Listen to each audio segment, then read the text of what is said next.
বছর আবার যখন কাজ করতে যাবো না, তখন আবার এই যে আগে যেটা করছি সেই জায়গাগুলো থেকে যায়। এই জন্য এটাকে একবারে ক্লোজ করে দিতে হবে, আমাকে পুনরায় ছবি ওপেন করে দিতে হবে। আচ্ছা, এটা দিয়ে একবার বললাম, আমরা আরেকটা দেখি।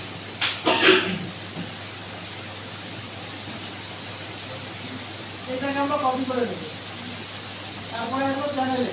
চ্যানেলে আসার পর দুটাকে সিলেকশন করবো, করে ডুপ্লিকেট করে দেবো। এখন হচ্ছে এই ডুপ্লিকেটটা চোখ দিব আর এই চোখটা অফ করে দেবো। ওকে, এখন এটাকে আমরা সিলেকশন করবো। এখন দেখেন এইটার ক্ষেত্র বিশেষে কিন্তু সিলেকশন এরকম আসতে পারে, ঠিক আছে। এই যে আকাশটা পুরোপুরি ভালো করে সিলেকশন হয় নাই, তাহলে আমরা কুইক সিলেকশন দিয়ে এটাকে আমরা সিলেক্ট করে দেবো, ঠিক আছে। এখন আমরা হচ্ছে মুখটা দিব RGB, দেওয়ার পর এখান থেকে লেয়ারে আসবো, আসার পর এই সিলেকশনটাকে ইনভার্স করে দেবো, তাহলে গাছটা সিলেকশন হলো।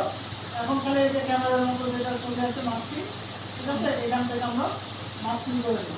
এখানে যে এই চোখ বন্ধ করলে বুঝতে পারবেন যে ব্যাকগ্রাউন্ড কিন্তু রিমুভ হয়ে গেছে, ঠিক আছে। এখন এই আমরা যে ছবিটা প্লেস করতেছি না,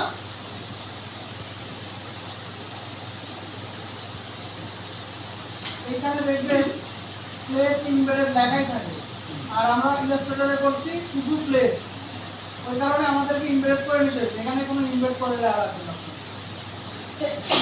এটাকে বাড়াই দেন, ডিজাইনটা নিচে নামাই দেন, কন্ট্রোল কি সিলেক্ট করেন, এটাকে দেখেন করে দেন, এটাকে ব্যাকগ্রাউন্ড দিয়ে দেবেন।